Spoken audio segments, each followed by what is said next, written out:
This is Casper de Nora, and you're watching the Chat with Chaps live show.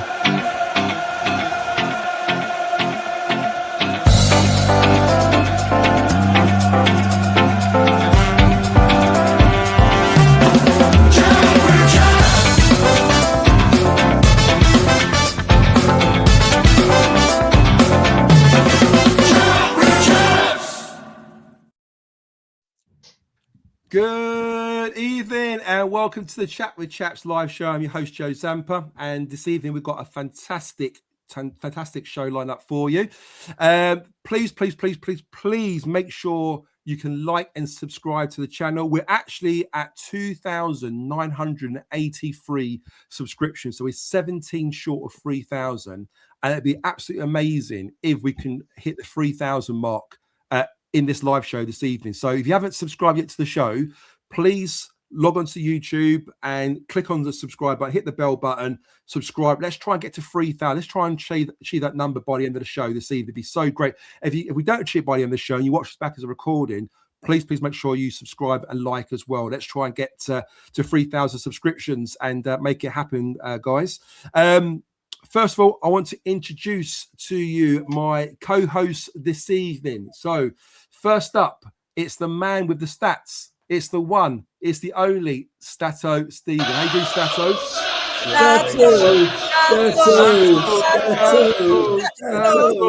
Stato. They must have planned that without me because I had no idea that was coming. I'm going to quote one of the comments, so you'll get to it, Joe, but Max Anthony already in the chat saying, evening all, what a time to be a Wall fan. And I don't think we can put it much better than that. It's an absolutely brilliant time to be following the club. Everything is... Is that going to be a running theme all night? No, of course not. But no, it's excellent. I'm Cloud9 every week is a good performance, -1 recently, and yeah, really good, Joe. Really good. Fantastic, brilliant. And we will come back to you in a second in regards to your charity you're going to be doing. Next up, the person who comes just gets us the extra views, the extra subscriptions. So we just use her for her beauty, really. It's the one and only Bex. How you doing, Bex? You good? I'm good, thank you. It's lovely to be back. It's been a few weeks, to be fair, so it's really nice, and on the back of 2 lovely wins. Definitely, absolutely. Cheers for joining us, Bex. And last but certainly not least, the guy you'll find the last person on the dance floor at 2 a.m. It's the one and only Disco Steve. How you doing, Disco? Oh, got it! Hey! You know what? Hey! Weirdly, I can't hear it this time. I'll sing it for you, Joe. Yeah. Evening all. Thanks for having me on. Joe, can I just quickly ask? I've been out on one of our sweet vans today, and as you know, I've just got in, just literally walked in the door tonight, a bit late. But did you nearly say Tangfastic at the beginning there? I think he did. Because that's what I've been selling today. So you must know. I did it for your benefit, Disco. I did it for your benefit. Just give you a bit of a plug there for your silent. How are you? You good? Yeah, really good. Thanks. Like Beck says, great to be on the show. And after a couple of cracking wins, even better. I think we'll have a good show tonight. Yeah, I think so. Definitely. Right. Let's go to the chat really quickly. Just fly through this one and see who's with us. The first fall through doors, Carl Bracey. How you doing, Carl? Alex MFC, good to see you. Anthony Smith, hope you're well, mate. John MFC, thank you so much for the kind donation. £10 donation there from John MFC. Absolute legend. Thanks, John. Really do appreciate it. Friend of the show, Jeff Chan. Hope you're well, Jeff. Hope you're good. Andrew Cahill's there. Mark Lindsay, Leslie Gould, David Turner, Jeff Cook. How are you, Jeff? Dave, good to see you. Alan, hope you're well. Good to see you, Max. Andrew Roberts, Chris Brown, good to see you. George, Roger, Kenneth, they're all in today. Look, Mark's there. Gaz Lyon, Milrick, brilliant. Excellent. Right, I think we're there. George, Alan, okay, Mummy Jones is there as well. Lions Raw, good to see you as well, mate. Born Free, Die Free, and John Parr. Fantastic. So, guys, what more? Lee's come through as well. Evening, chaps and lady. Great time to be at Wall. Exactly. Fantastic. Well, look, really do appreciate you being with us this evening. We could put your comments on the side of the screen there. So I'm just going to make that tall. And there you go. Is that go? You're right there, Bex. Go the other way. Right. There you go. Barry, good to see you as well, mate. Right, lovely.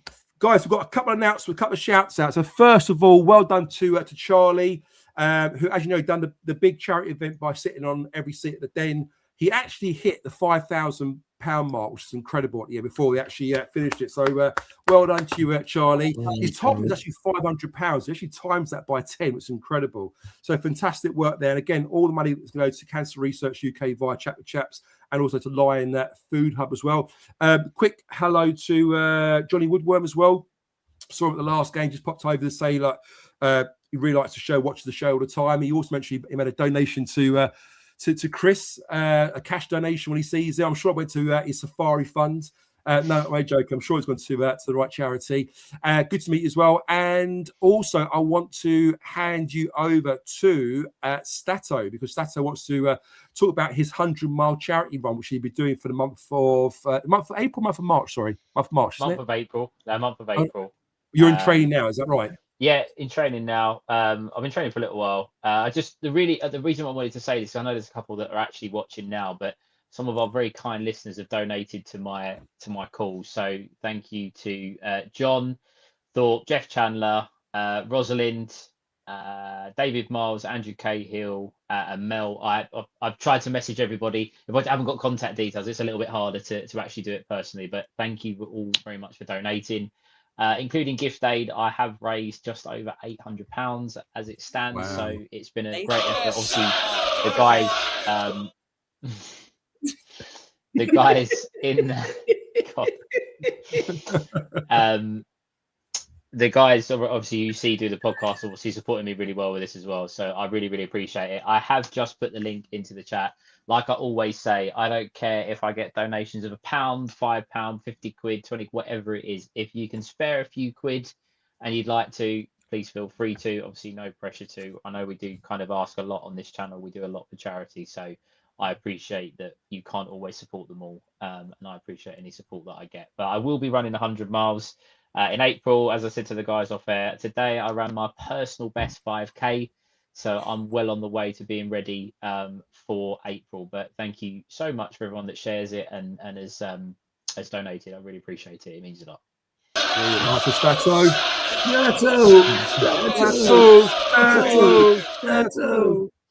Right, guys, you know what to do. Make sure you subscribe. Stato, what's our subscriptions at the moment? Have we moved on yet from 2,983 yet?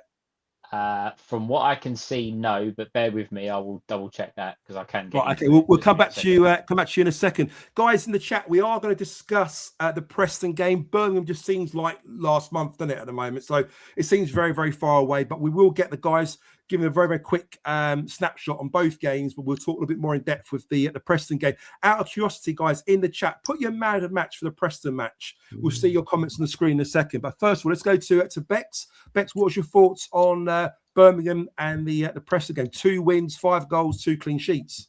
Do you know what? It's just been amazing. I genuinely, when we went last Wednesday, I just didn't actually think that we'd get anything out of that game. I thought, if anything, it would be a draw. We weren't going to come away with 3 goals. And they were just superb. Like, they literally come back fighting.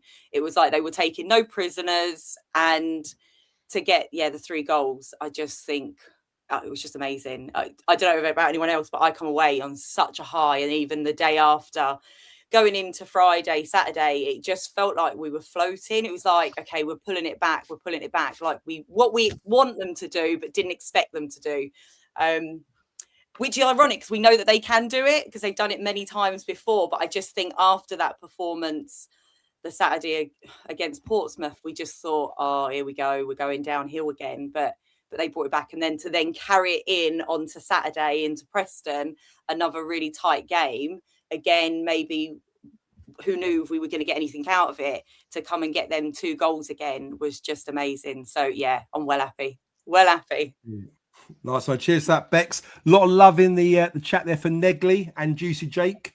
Seem to get in most of the votes. There's also a couple of votes there for Sturge and Lenny as well. Disco, what's your thoughts on the last 2 games, Birmingham and Preston? Superb turnaround, as Bex has just said. You know, let's be honest, Pompey was a real kick in the nuts, and you're really worried. Is this a blip in form? Everybody has a bad run, don't they, over a season? Is this going to be it just when we've got some crucial matches? And then to come back, I was worried about the Birmingham game. I've got to be honest. I didn't expect us to. My heart was a win, head was a draw, and it was a very comprehensive win, let's be honest. And 3-0 flattered them. The player getting sent off flattered them. I've got people at work saying, "Oh, well, they went down to 10 men, weren't they?" Yeah, but it was 3-0 by then. We were much the better team. And fair play to their manager. Very humble in defeat and gave us a lot of praise, rightful praise. So superb with the changes we had as well. And not that you'd have noticed, Angelo made the point in his analysis after Preston. Are we potentially stronger at the back with Lenny and Sturge, which will maybe come on to as fullbacks? But superb. So you win that game. And then I think, look, Preston, I always say it on here, I like going away to games where we've got a history of getting results. I don't like going like your Norwiches where we never get anything, albeit we broke that this year. But I thought, look, we should get something at Preston. But again, probably my head thought, wouldn't mind betting this will be a draw. And then you get to the game and Jesus Christ, did you see the state of that pitch? I mean, it is an absolute disgrace to Championship football, quite frankly. And they should get done for that in my mind. And it's all right saying it's the same for both teams. Yes, it is. But they play on it more regularly and we'll be used to it. And it's just not right. But look, the way we adapted and just didn't let that get in the way. And I think a lot of that was Alex in the pre-game, didn't he? He said, not going to have that as an excuse. It's the same for both teams. Slow start and then really should have been 3 or 4-0 up at half time. A superb second half of the first half and a really comprehensive win. And we're in a good place right now. We have got a very, very good side and a team that are in it together with each other and a quality manager. So, look, anything is possible right now. Nice one. Cheers, Disco. And then Stato, just coming to yourself, mate. Obviously, a quick recap. Two games, 2 wins, 3-0 against Birmingham. That was a proper statement win, wasn't it? 3 goals, clean sheet, job done. And, of course, 2-0 when we go up to the Deepdale and do it again. And that was just a very controlled and ruthless sort of performance. But before we come to your thoughts, what is our subscriptions at the moment? We have gone up by 1. It has gone up by 1, so we're 16 away. I think who it was. Was it Andrew? I saw the comment come through that he subscribed. But yeah, so it gone up by 1. Was it Andrew? You say Andrew? I think it was Andrew. I saw it briefly come up. If it was you, Andrew, thank you so much, guys. If you haven't subscribed yet, make sure you subscribe, please. We're 16 short of hitting 3,000 subscribers. So please. If you don't have to do it, Alan, sorry, Alan, cheers, mate. Alan, Sato, if anyone's watching this now and doesn't know how to subscribe and they're sort of like going, "Oh, I don't know how to do it," like just explain how you do it. It's very, very simple, isn't it? Basically, go onto the Chat with Chaps channel and there should be a subscribe button literally right next to the channel. That's all you need. And it has to be free. We're talking about YouTube, aren't we? Yeah, on YouTube. Yeah, on YouTube. Yeah. It's free, doesn't cost you anything, and it means everything to us. So yeah. Also, if your old dear sitting in the front room watching some TV, just give her a bit of a shout. So listen, go and Chat with Chaps YouTube and subscribe. Let's try and make it happen. The kids upstairs playing the game in, just tell them they know what to do. They're very, very with it. Absolutely. And Roger, Sharman, Alex MFC, and Gary Doran have all donated to me in the last couple of minutes. So, guys, I really, really appreciate it. Thank you very, very much. What are you up to now, Stato? What's your total now? It's 717, and then with gift aid, it's about 870 quid. So, brilliant. Fantastic. Really, really run, good. Stato, run, eh? I really appreciate it. Birmingham and Preston. First thing I'm going to say, how amazing is it that the one moan that we've got after the last 2 games is that we haven't scored double figures? Honestly, that's the only thing that you could say is a disappointment over the last couple of games, because at Birmingham, honestly, it could have been 4, 5, or 6, and as Disco rightfully said, at Preston on Saturday, we could have been 4-0 up at half time, and probably should have been 4-0 up at half time. So, from that perspective, we talk about people talk about Mill being physical and defensively dominant and those kind of things. Well, have a look at what we're doing at the attacking end of the pitch, and you might actually realise that we play a little bit better football than people give us some credit for. On the Birmingham game, one thing, obviously living up to the name here, Jake Cooper become the 3rd highest scoring defender in Championship history with his goal. I believe he's at 31 goals. For the life of me, the guy who's at the top of it, I can't think who it is, has got 35. What a stat. And there's another Cheers, one that's on so. 33.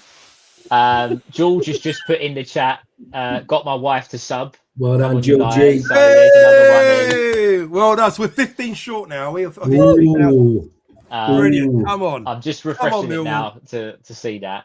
And Preston, look, we'll get into Preston in more detail, but what can you say? Like, we were absolutely brilliant. Absolutely brilliant. Although there was one thing, Joe, that I did want to say to you. We've actually now, so it's 2,986 subscribers. Brilliant. So we need 14. There was somebody. Short.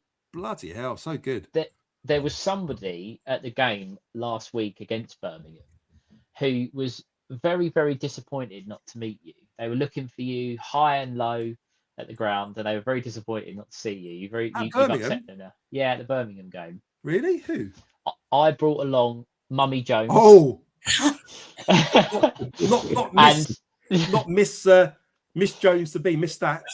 No, it was Mummy Jones. My dad was unable to come to the game, and she said, "I want to go and see that Joe Zampa." And you crushed her dreams. She's listening now. Monica, she'll be watching it. Mummy Jones. Mummy Jones.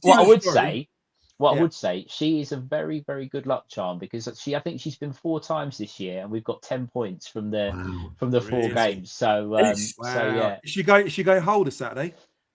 She's not. I am. She's not. We're with you. We do. Yeah. Come on, Mummy. We'll all chip in and pay for her. Get a ticket. Give her a train ticket. You can run up there.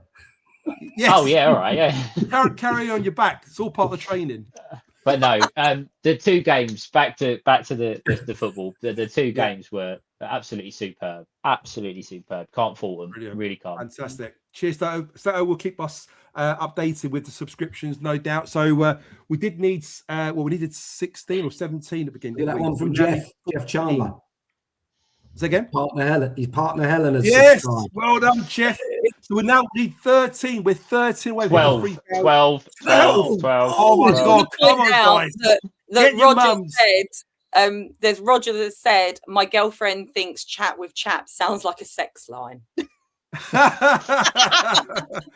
It is, Roger. It is. I tell you what, guys. If we hit 3,000 subscribers before the end of the night, Joe will promise he won't show his goal for the rest of the season. He won't show it. It's worth doing it. For 1 month. 1 month. 1 month.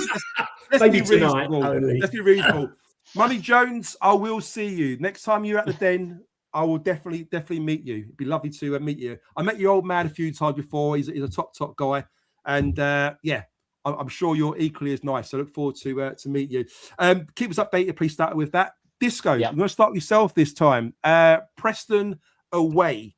As always, when we dissect this, we start from the back and we work our way forward. So let's start off with none other than Anthony Patterson in goal. Second game now in between the sticks, big unit between the sticks. You do like a big unit between the sticks, don't you? And 2 clean sheets. But you could argue he probably didn't have a lot to do. But you see enough in him, his performance, to say, you know what, it's still the right decision, in your opinion. Look, absolutely, Joe. I have been an advocate from the start that I think we could upgrade the keeper. I'll say again, I think Max Crocombe's done a great job for us since coming in. And if he'd have stayed in for the rest of the season, I would have been fine with that. But I felt it was an area of the pitch that we had an opportunity to upgrade. I think Patterson came in against Pompey. It wasn't his fault, Stephen, the first goal against Pompey, but I feel he could have done better and feel he should have done better and was a bit rusty. Since then, I think he's looked very assured, very comfortable, feels like he's engaged with the team. He's part of the squad very quickly, but I just feel comfortable with him there. Doesn't look like he's going to have a clanger. He did not fumble a shot on Saturday, but he sort of parried the shot. He didn't hold it as you would like. But when you watch it back again and watch Angelo's analysis, it takes a little nick from Sturge on the way through, so it deflects it, and it obviously where he was set up to take it, obviously went into a slightly different part, and he slightly dropped it. But Karama cleared it. It was no panic.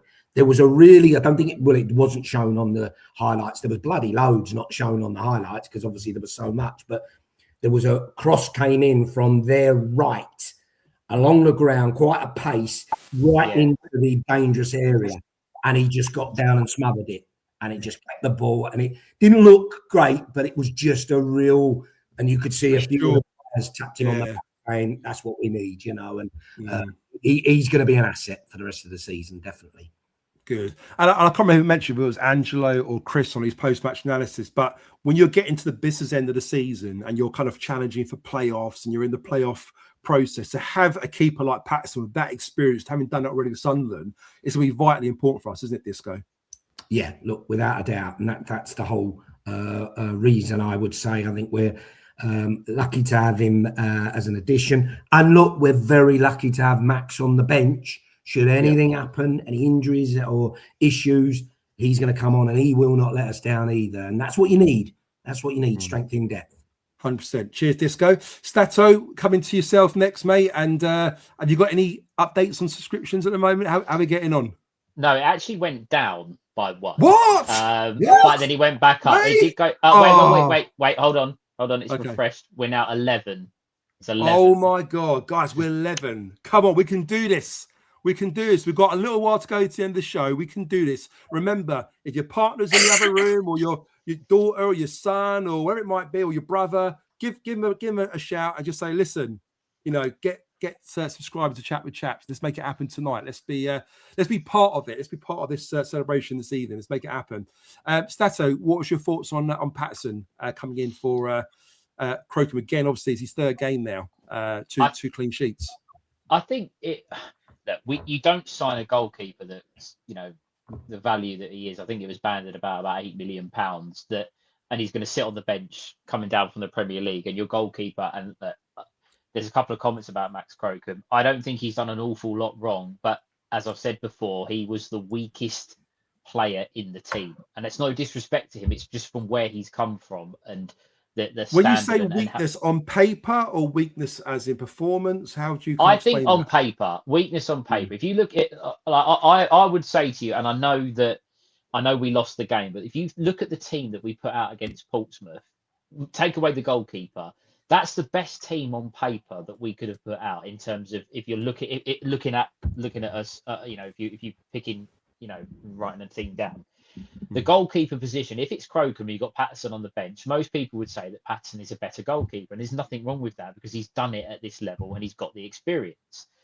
That's not to say that Max hasn't done a great job. We've got the most number of clean sheets in the league, and the majority of them have come from Crocombe being in goal, and you can't take that away from him, and his contribution won't be forgotten this season. However, can I ask you a question here? Sorry to interrupt you, Stato, but a lot of praise has been given to Max Crocombe before Patterson came in, and like you say, he's got the most amount of clean sheets in the Championship and everything else. But how much is that? I don't know if you'll explain that in a minute, but how much is that down to Crocombe, and how much is that to the actual team and our defence and the way we defend as a team that maybe restricts him to long range efforts, which he can kind of deal with, as opposed to being a Johansson or the guy who's the keeper at Swansea, where they're putting out outrageous saves when really and truly they should be conceding those goals, those shots.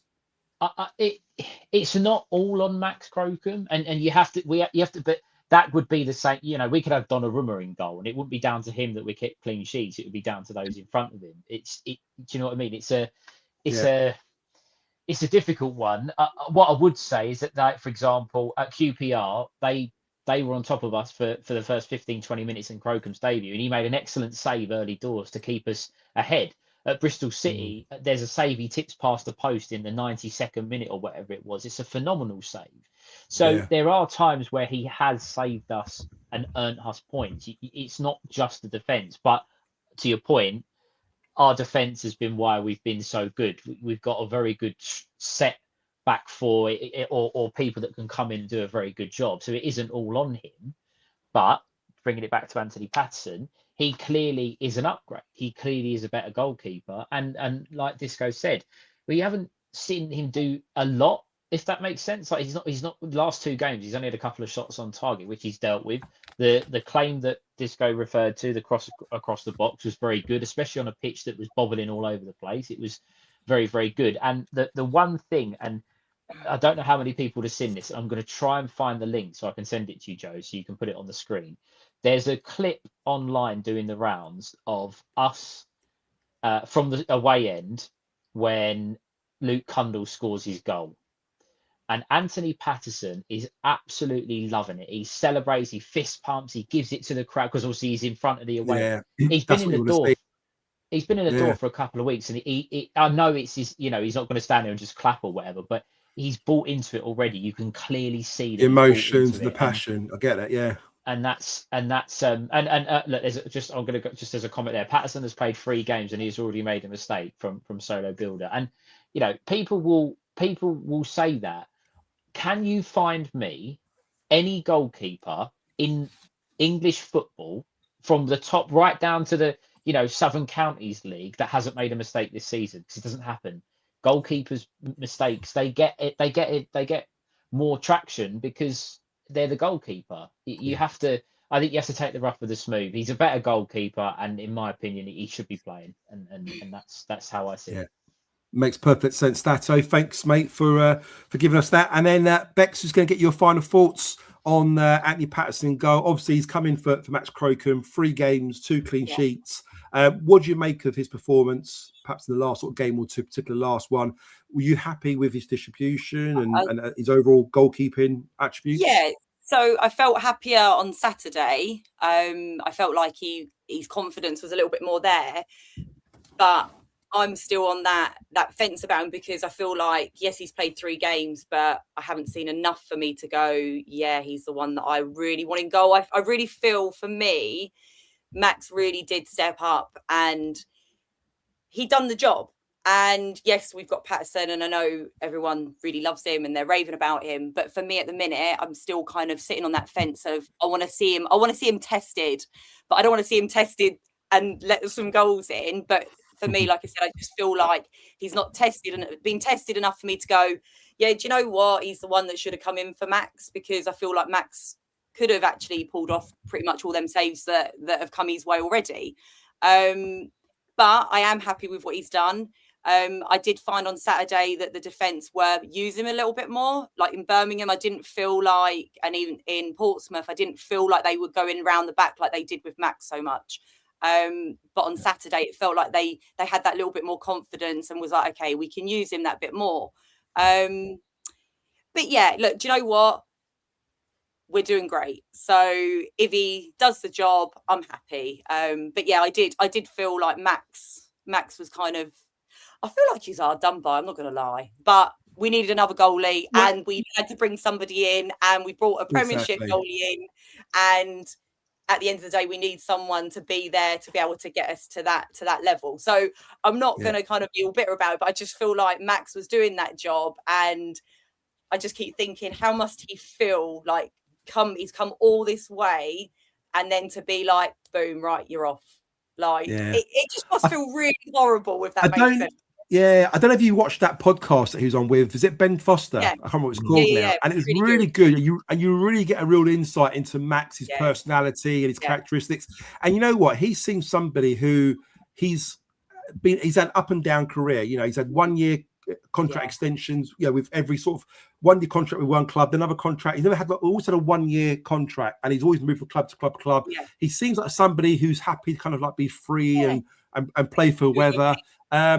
For him, I think that was a great opportunity to play in the Championship with Millwall, to get his opportunity. I don't think he could have believed that happened for him. He was quite happy to be content to be a third choice keeper. So it sounds like he's the sort of person he'll take it on his stride. I think he'll also, he's savvy enough to say, you know what, I'm losing it to a credible keeper here who's, Premiership quality, done it with Sunderland. I hold my hands up. And he's the sort of person who'll be a professional. He'll train hard. He'll support Patterson, no doubt. and he'll be ready and available if, God forbid, nothing happens to Alex Patterson, but he'll be there to step back in again. You know, and look, if he doesn't get back in until the end of the season and we let him go and he goes to another club, it's another chapter in his book. Yeah, he might end up somewhere else. Could be in another part of the country or another country, whatever. But yeah, he seems like a real decent guy, very level-headed. And you're right, he did put a foot wrong. You do feel a bit miffed for him a little bit, but you can understand the logic. For it. That's it. There's that reason and that logic behind it. That's it. Yeah, but yeah, do you know what? Like I said with Patterson, he's kind of now from obviously had the first game and that just went all a bit tits up for him, and now he's just there now to kind of continue and improve and show himself to us, really. So look, he didn't let any more goals in, so I'm happy. No, that's it, exactly. Right, so we're going to go through the defence now. Stato, we're going to start a view this time. So the back four was Leonard coming in second game. Now, no changes really there. So it's Leonard at right back, Crammer at centre back with Coops, and then Sturge left back. What did you make of that back four? But before you give us the answer, what's the latest on subscriptions? I know you got the answer for me. I might make we're nine. I think we're nine short. The last time I checked it. Single figures. Are we not? What are we up to now then? 9. No, we're not 9 away. But I'll answer your question about the defence first, Joe. Go on then. Let's do that. Let's do it first. Keep us waiting. Go on. As I said, our defence is what makes us, hard to beat. An obvious thing to say, but our defence is very, very good. We've made changes over the last couple of weeks. There's been people coming in and out of the team. One person, and I've already mentioned him earlier, and I'm going to single him out again, is Jake Cooper. He's the consistent one. He's the one that's remained in the actual position. You're right. Sturge has come in on the left. Crammer's moved into centre half. Lenny's come in. He's played with all different players, different goalkeeper. It's all changed. And Jake Cooper he's like a fine wine, as people were putting on Twitter. He's just been phenomenal. And look, again, much like the goalkeeper, he's a 6'6" centre back. Sometimes he's going to make the odd mistake. It's football. It is what it is, how it is. But he's just been phenomenal. He's a proper leader. He's aerially just dominant. He wins everything. And he's just marshalling. Whoever's put next to him, he's marshalling that back four brilliantly. It helps that Tristan Crammer's having a fantastic season. It helps that Zach Sturge come in and has been absolutely brilliant. And someone else who probably deserves a lot more credit than what he's got over the last couple of games. I think he's been brilliant.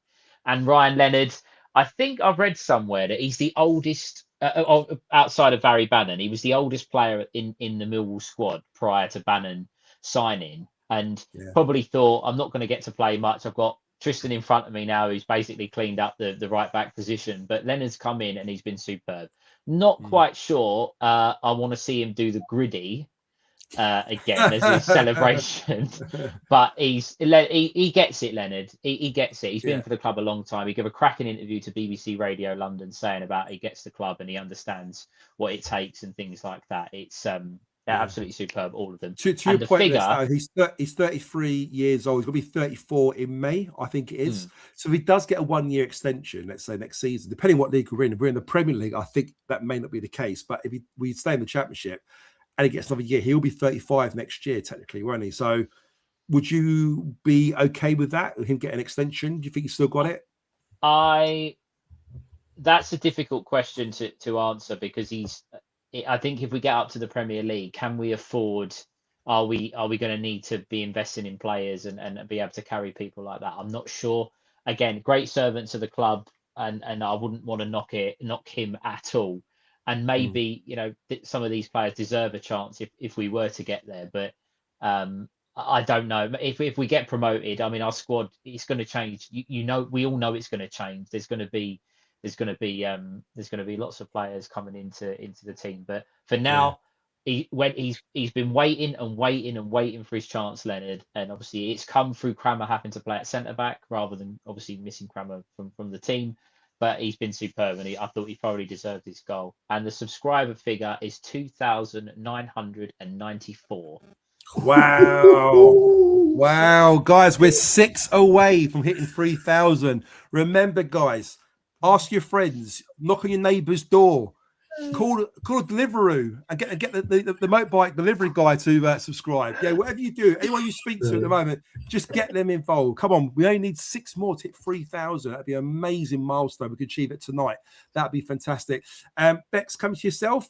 Back 4 of Ryan Leonard, Kramer, Cooper, and Sturge. What did you make of that back 4? And is there anyone in particular you want to give a special mention to out of that back 4? Ryan Leonard. Hey, there he goes. He wins it. I'm tempted to say someone else. No. Do you know what? I wrote him off. You know, he had his injury, and I just thought there's no way that we're going to be seeing Ryan Leonard come back at the standard that he was when he got injured. And then obviously bring Birmingham, and then you bring Preston, and he's just been flying. Honestly, I genuinely didn't think we would see the Ryan Leonard that we have again. And he's so fit as well, being out so long, to come back in and show that level of consistency and, you know, agility. He's just getting stuck in, and I've always loved his passion as well, and I love the fact that he just gets stuck in. He like takes players out, and he's like, "Oh, whatever, mate, get up." He just gets on with it. He's that player that we just love in the team. And do you know what? It's not bothered me that Tristan's then moved into the centre, because I think he's great there as well, and I think that they've complemented each other. And then you've obviously got Jake again. Tristan and Jake, we know at the beginning of the season there was a really good partnership, and then you've got obviously Zach coming back, and he seems to have come back even stronger. Like we said, we kind of forgot about him a little bit. I think he had a bit of a dip, and it was a bit like, oh, what's he doing? But now I feel like he's come back really strong, and I've really amazing, isn't it? enjoyed Because prior to that, Bex, I mean, Alfie Doughty had been playing fantastically well. Everyone talked about how great he's been playing. He had one bad game, if you like, against Portsmouth, doesn't he? Sturge comes in and really takes that chance. I think that's what it's all about at the moment. It's all about competition for places, isn't it? I was going to say, I think that for the players, there's so much competition, and there's so much that they It's a good thing, right? It's good. Yeah. They need to prove themselves, and they're all just any opportunity they're getting on the pitch, they're coming out and they're fighting and showing what they can do. Like you said, Alfie, I was really happy with Alfie on the left back. And like you said, he has that one bad game. Let's face it, we're Millwall fans. We're all really fickle when we want to be, and we'll be like, oh, they're crap, get them off. But I think it's great that we've got this backup at the minute of all these players that we can just go, actually, we can bring them in now. And we've got that strength and that depth there. You think back before Christmas, we was going, who the hell are we going to put in the bloody team? And now we're getting this team back, and we can just throw out lots of different combinations. People can play wherever they need to play, and we're still strong. So it's great. But I think that back 4, it's been a good one. And Caleb Taylor, like, is he going to come back in? Is he going to slip back in? Are we going to stick with what we've just had for these last couple of games?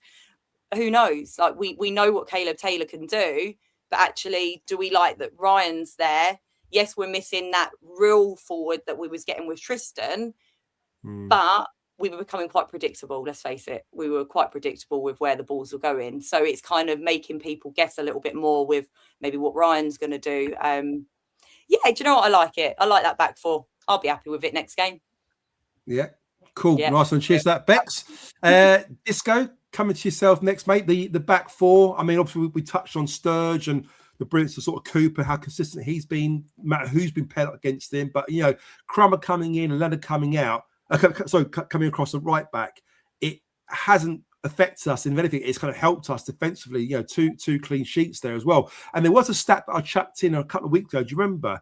I was doing Stato's job at the time because he was slacking before he kind of pulled it back round again. But there is an argument to say that since Kramer has been at right back, we have scored more goals because he obviously bobs forward, but we do leak goals.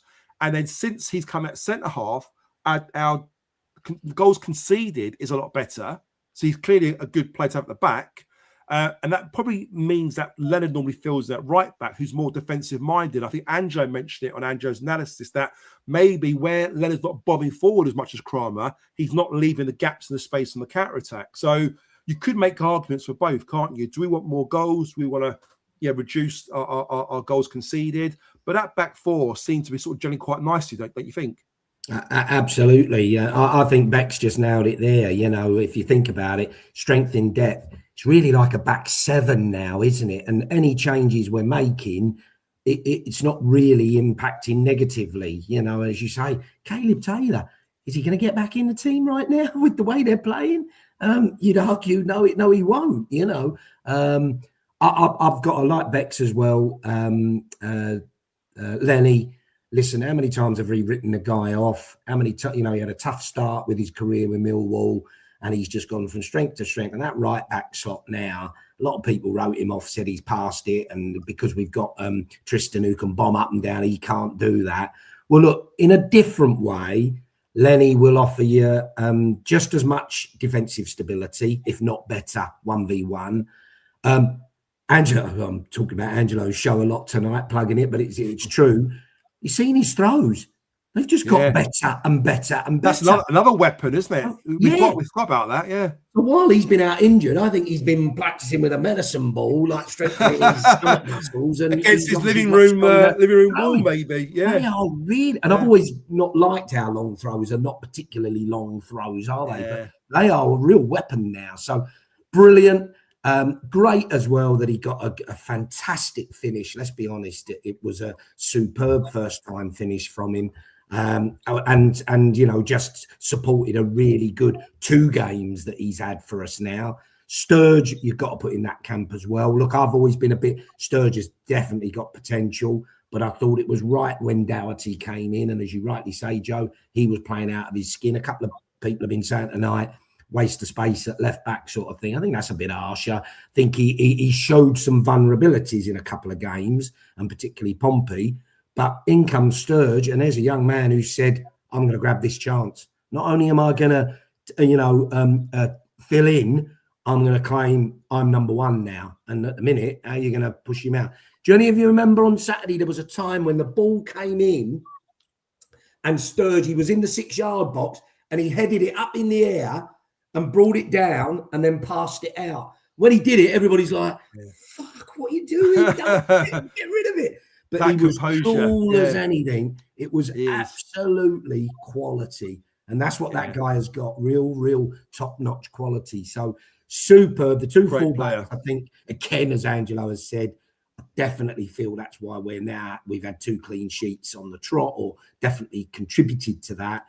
But the middle 2 as well, Coops and Kramer, have been absolutely superb. And big shout out for Coops again. You know, he has his critics. I have over the years. He turns like a tanker at times. And let's be honest, a nippy striker can make him look a bit awkward, and when he's trying to grab them as they're running past him and twisting and turning. But look, outside of that, he just dominates the box, dominates the back line. And let's be honest, he's had to chop and change partners a few times, and he just carries on delivering solid 8 out of 10 plus performances, arguably man of the match on Saturday. Listen, we are in safe hands. And as I say, for me, it's now a back 7 because you've got Doherty, you've got Caleb, and Danny. Let's not forget Danny coming in and doing his job. Whenever he's come in, I know it's only for short 15 minutes, 10 minutes here and there, but he's come in defensively, looks assured, doesn't really put a foot wrong, you know. And I guess that's what we you have need never had such strength in depth in my mind, and that is that puts us in good stead for the running, certainly. Yeah. Can I just also add as well how nice it is that our goals, you've seen it, haven't you? Right, I've just seen it. I've just seen it. So I'll let Stato announce one. Stato, where are we with regards to our subscriptions, please? Sorry to interrupt you there, Bex. That's all right. It was your favourite. 2,999. Oh my gosh, guys! Chris is watching. Incredible, incredible. Is Chris watching? I think he is watching. Yeah. He is, because he sent me a couple of messages when we were about 5 or 6 away. So, guys, we are 1 short of 3,000 subscriptions, guys. You have to make sure you do this. Come on, we can make it happen. Be that who's going to be that person? Who's going to be that person to call that friend up or call that fan member to say, you know what, give a subscription, make it happen. And when it happens, I'm sure Stato will tell us about it. You look at me like it's happened already. Has it? No. Right, okay. Right, Bex, what do you say before I rudely interrupted you? Sorry, Bex. No. All I was just saying, I was just going on to say about obviously our goals. It's so nice that actually the goals are all coming from all over the pitch, but actually our defenders. Do you know what? Celebrate. Go on. Celebrate. Can we everybody. celebrate? Guys. Drum roll, Joe. Drum roll. Come on. Let me get the right one first. Hang on. Gato, how many subscriptions have we got? 3,002.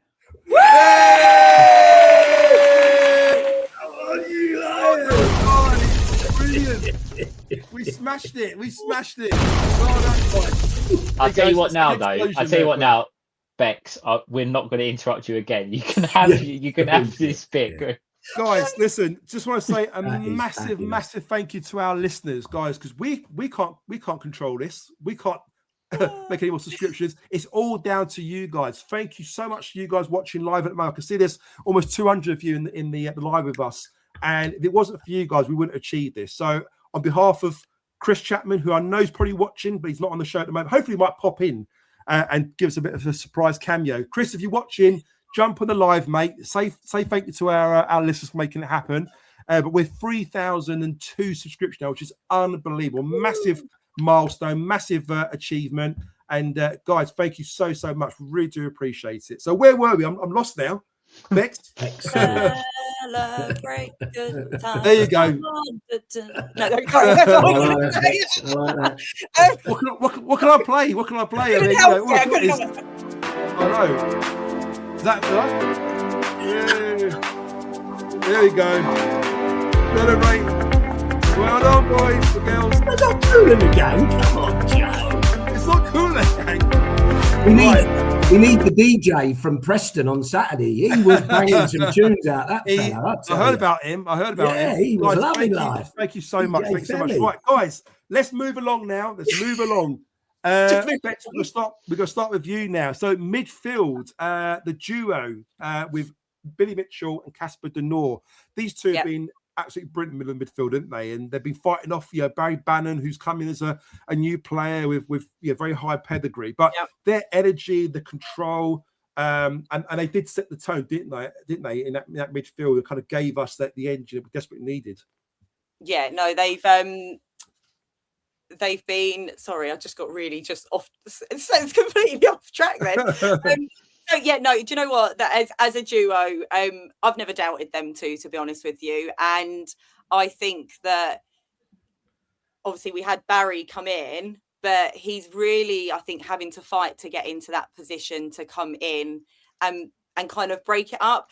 Billy was a bit of a machine. Casper was a machine on Saturday. They're getting in places that we need them to get.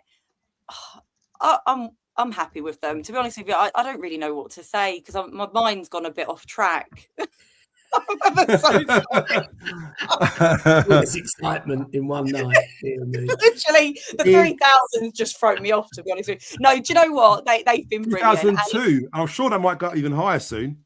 I think because Phil had sent, tweeted about how well Billy was tracking, and actually I don't think you really notice it when you're watching the game. It's only when you see these clips back that you realise how much work that they're putting in, and he done some really good tracking on the players in positions, and like I said, like Casper, he was all over the place, and it's really lovely to see. A bit like Lenny, I was kind of starting to write Casper off a little bit, thinking, oh, is he going to come back? Is he going to be that player that he left as?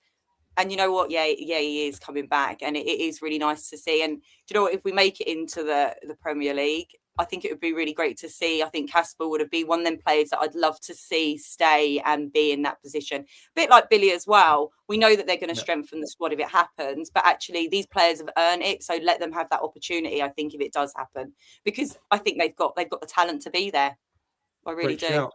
And guys in the chat, just keep you awake, like sort of throwing these little questions in there to keep you on your toes. If there's any players in our current squad who you think is good enough to start in the first 11 next season in the Premier League, which players do you think are capable of good enough to start? And I will ask you guys as well, very quickly before we get to the next question. So Disco, who would you pick out of our squad you think are capable and good enough to start in the Premier League next season? Bloody hell, Joe. From the starting 11 on Saturday, yeah? Well, just in our squad in yeah, general, all right, really. so Yeah. one step at a time. Apart from the back, I would say, even though he's not got in their team, Patterson has all the credit, the credentials to be. Cooper, I would say, would start in the Prem, and Tristan, Sturge. Good shouts. I do think Billy and Casper. I do agree. think Aziz, obviously. Listen, I'm turning. Negley will be in the shake-up, I'm sure. Technically, he wouldn't look out of place, would he? 100%. Technically, in the Premier And League, work right? rate, as work everybody's rate, which you saying, need. you know. So Yeah. 100%. And for What me, about Coburn. and Ivanovic? Coburn, yes. Coburn. Yeah. Well, Coburn and Yeah. Ivanovic would both get a shot, I'm sure. Interesting. You need quite a lot. What about Taylor? Callum Taylor. Oh, Taylor, yeah. Well, he wasn't. I just did the starting 11, so I give these others a chance to. So you're basically saying everyone can start in the. Of course, we will need. Of course, we would need a load of new signings. But actually, when you look at it, I'd say the only one I think I could really get challenged on that. People might challenge Coops, but I'd say he'd be worth a a starting spot and see how we go. But outside of that, what I've just said, I think all of them would 100% justify. Hold their own. I tell you, Billy Mitchell is just turning into a great player.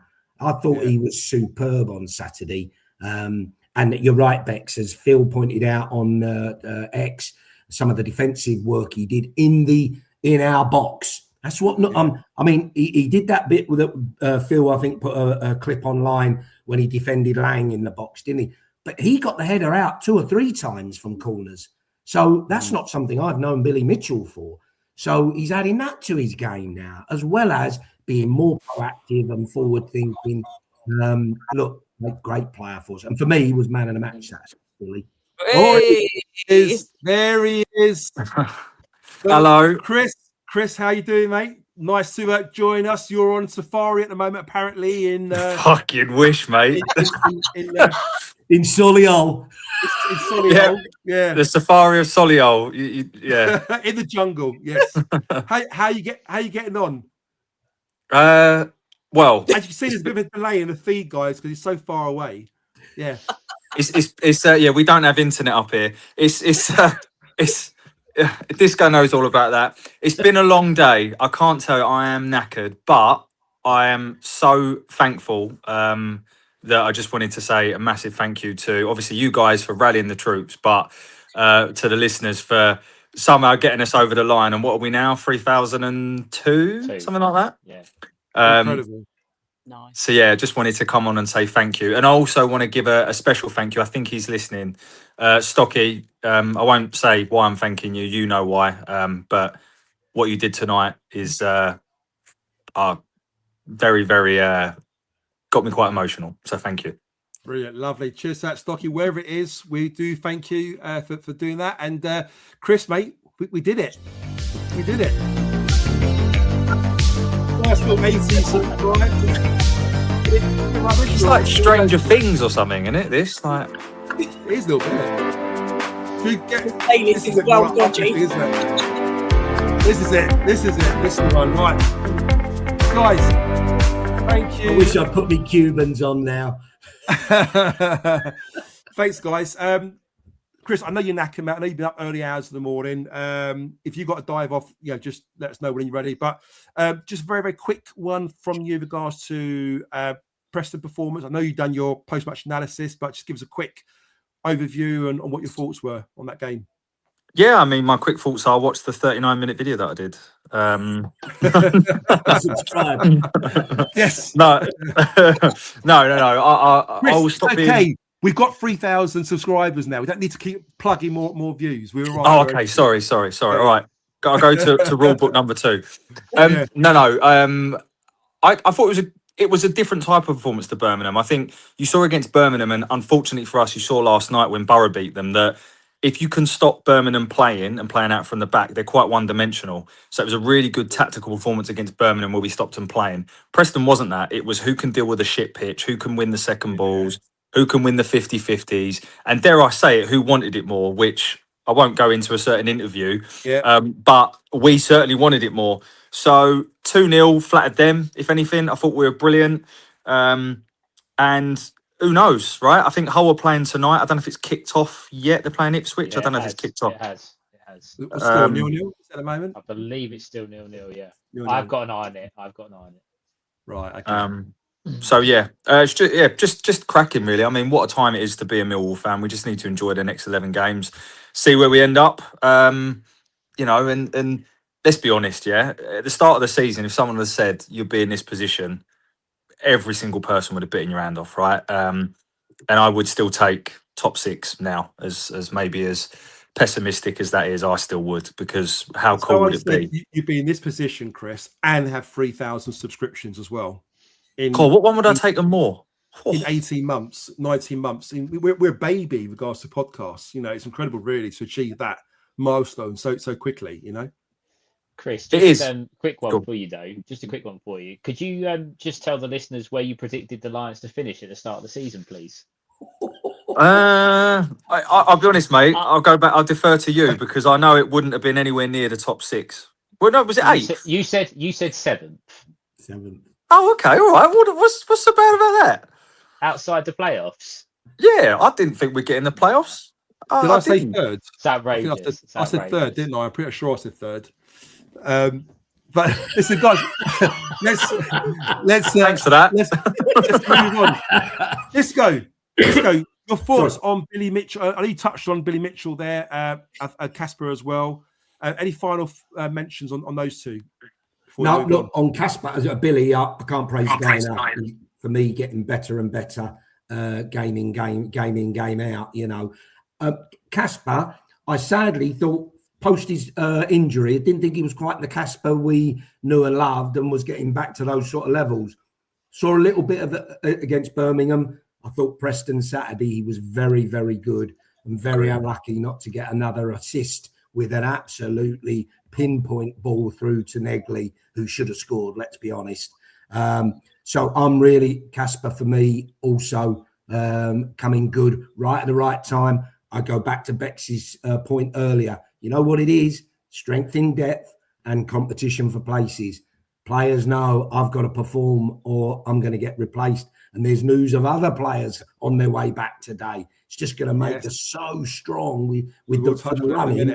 It's not beyond the possibility of straight up. I'm like you, Chris, very happy to get in a playoff spot, but it's not beyond the realms of possibility. Could we go on a really good run? Yeah. So both were excellent, Joe, I thought. Cheers, Disco.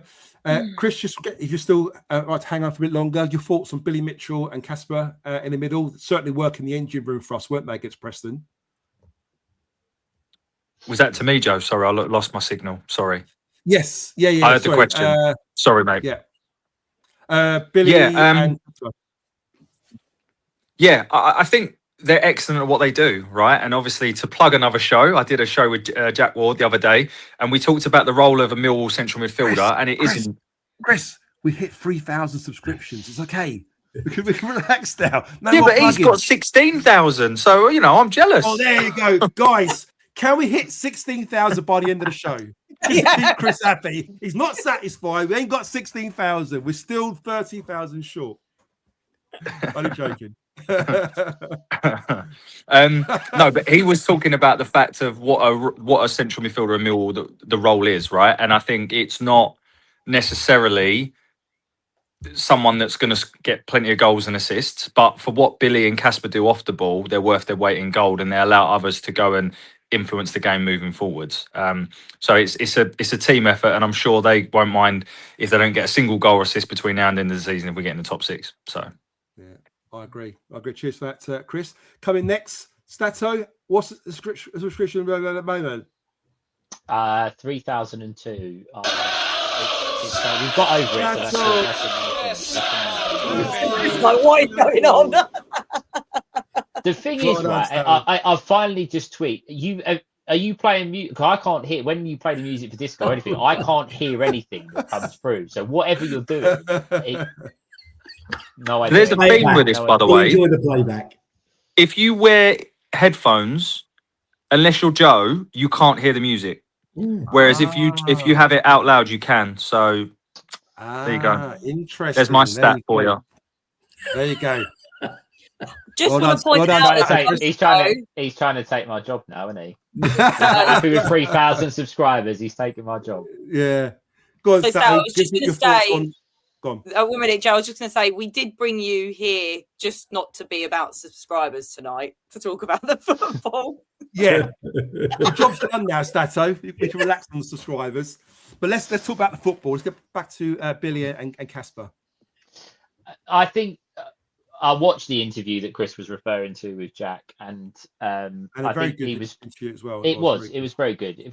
I think it's actually better sometimes when you hear about us from a different perspective, because we're all going to sit on here after winning the last two games and playing really well. We're all going to come on here and say, I mean, I'd like to come back to what Disco said about what the players that could play in the Premier League. I'm not sure that all of them could play in the Premier League, but we are going to come on here and we're going to say how amazing they are, how good the players are, etc. So it's when another fan or fans speak about our team, I'm more interested at that point. And he spoke about how good Billy Mitchell and Casper De North are at what they do. And I think that's the biggest sort of compliment that we can give them. They're not the silky creative midfielders, but we don't need them to be. They get the ball and give it to the players that can create opportunities, or we do take advantage from set pieces or whatever, but they do the kind of donkey work. When Zach Sturge bombs up the field, Billy Mitchell drops into a left back position because he knows that he's got to cover his mate. Or when Tristan Crammer or Ryan Leonard push themselves further forward, Casper De North on the other side goes, right, I need to hang around a little bit. And if you watch so many times when the opposition get the ball, Casper and Billy, they drop into really good defensive positions because they know that their teammates need them. So I think they're both excellent players. I must admit, I've said it plenty of times, Casper De North fan club and all that. He's Rolls Royce. He really is Rolls Royce. If you watch him week in, week out, and like we do, but other people don't. Because he doesn't get the numbers. People don't realise. And then when they play against him, I see so many times people say, "Cool, your number 24 is pretty good. Your number 24 is pretty good." That they don't know his name. They don't know who he is, but we know. And I think that sometimes gets lost on the wider sort of EFL community. So when other people do spot it, it's always nice to pick up on it. But as a pair, can't fault them. Since they've been back from injury, brilliant. Nice one. Cheers, Stato. I'm going to reverse back to yourself, Chris. I owe a bit of a public apology here on Macaulay Langstaff. He's slowly kind of winning me over. Now, you've been a big fan of Macaulay Langstaff. You've been pushing for him to go in that number 10 role. And I've always sort of said technically, look, he's not the greatest. He's not the best.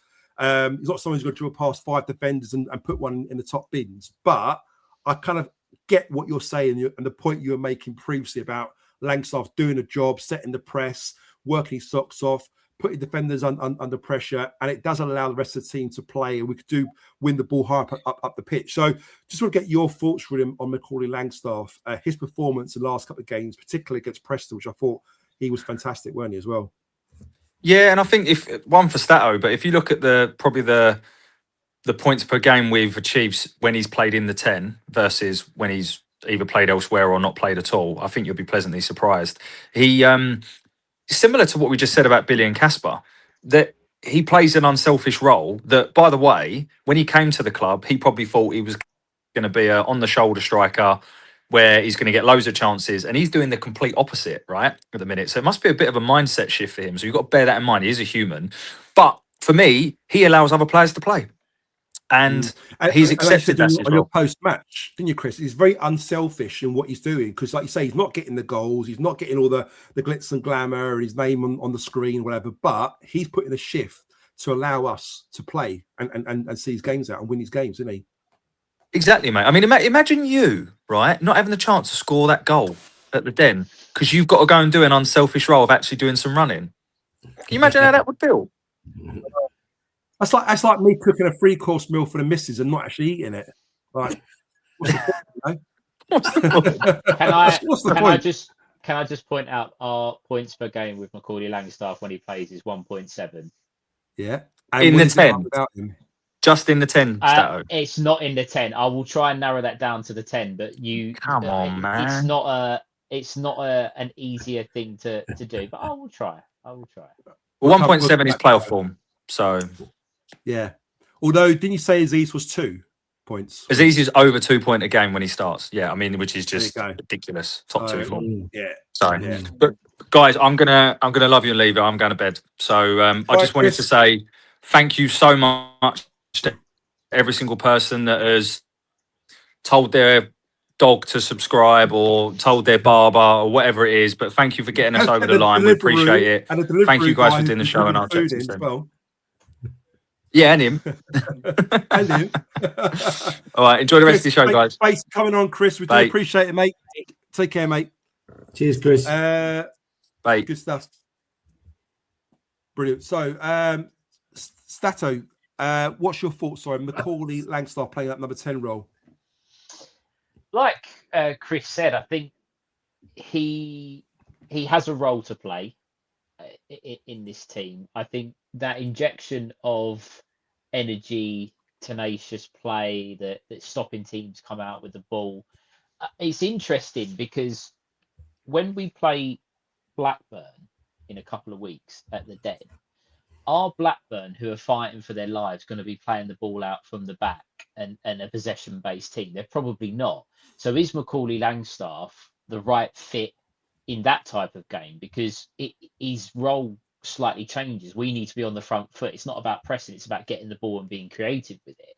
But when, we're going to Hull on Saturday, we've got Middlesbrough, we've got Ipswich, we've got Derby, who are in good form going for the top 6. When you're playing against those types of teams, Birmingham, prime example, like to keep the ball, and Langstaff hassled and forced them into mistakes. I think it's a bit horses for courses. It's a bit like when we say we've got different players for different situations. I thought on Saturday and against Birmingham, he was very, very good.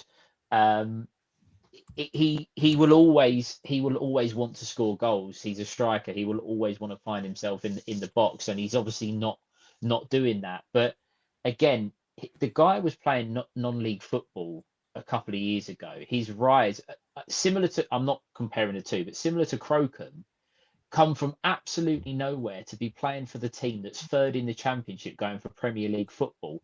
I don't know what will happen to Macaulay Langstaff. He might not, if we got promoted, he's another one that you would say might fall by the wayside. But he will forever be known. He would have gone from non-league to potentially the Premier League. And he's just, he could have been out the door in January. We all were saying it. I was saying, maybe we need an upgrade. And he's turned around and gone, I want to be here. I will fight for this team. And I'll give everything that I have. And sometimes when you've got Femi Aziz in the form that he's in, that's scoring the goals that he is, maybe we can afford to have a couple of workhorses that perhaps are not scoring the goals. If we weren't scoring goals, it's a different issue, because then the pressing sort of becomes a little bit second nature. You're going, well, we need goals. Because we are getting them, he gets, and rightfully so, he gets the plaudits. Yeah, nice one. Cheers, Stato. And Craig joining us as well. Craig, I think you might be about a little bit behind. We actually hit that about 15 minutes ago, mate. I really do appreciate it. Thanks very much. Congratulations to all Chat with Chaps. Again, fantastic achievement, guys. Thank you to our listeners for making that possible. So we do really do appreciate it. Bex, come to yourself regards to Langstaff. Yeah, I've always been a really big supporter of him. I think that... Why you being a supporter of him? He's a nice guy, isn't he? There you go. That's what we need this guy. At least she's honest. She's very easy to please, isn't she, eh? Yeah, very easy. No, do you know what? Oh, that's what she said. Yeah. Down, boys. Don't start giggling now. Don't start the laughing. Right, we've just got another 20 subscribers. Yes. Back in the room, Bex. Come on. So with Macaulay, I think as you've all kind of touched on, he does. He is that workhorse. He gets on, he gets the ball, and I think he has gone from that January window where a lot of people were calling for him to go. I think he has gone, do you know what? I'm going to prove that actually I have every right to be here, and I think he does have every right to be here at the minute. going forward, who knows what his journey is going to be. But for now, I think he's a really key player in our team. And yeah, he's not scoring the goals, but actually he's helping create. He's getting into them positions that we want him to get into. So I'm happy that Alex Neil was stuck by him and put him in the team. And yeah, do you know what? He's a nice guy, isn't he? So I'll leave it there. Nice one, Vex. Nice one. And Disco, just ending with yourself regards to Macaulay Langstaff. What did you make of his recent performance, particularly in the Preston game, in that number 10 role? Is he kind of winning you over as someone who should start regularly in that number 10? Look, hugely unbelievable turnaround in form, player, position. I thought he was hugely out of his depth. I still think to a certain extent he is, with all greatest respect. And the jump has proved a little bit too much for him. But what he has done is he's knuckled down. He's been prepared to do a job that he probably, as Chris has rightly said, had no intentions of coming to the club to do or understanding of, etc., etc. And all he's doing is going out there and giving it his absolute all every game. And it was interesting, for the first time, I actually last week thought he could be an option for the Brum game. But I thought with Coburn up there, with the work he can do up top, we didn't need Langstaff to have that dogged number 10 aspect as well. But it proved to be absolutely perfect choice from Alex, and he did it again on Saturday. So he's forging himself a permanent position. Quite an interesting point you make there, Stephen, about do we look at certain games for certain teams and certain players and certain tactics, etc. But I think we've got to be careful with that, because if you think to the Pompey game, I think we all thought, oh, we can afford to be a bit more open and control the game more. Play, not that he started, but play Bannon, play Watson, etc. Didn't bloody work, did it? Unfortunately, Doherty at full back. No, you know, I think just to come in there, and I've just looked it up. So when Macaulay Langstaff was played in an attacking midfield role, we've picked up 13 points out of 6 games. So it's 4 wins, a draw, and 2 defeats. Wow.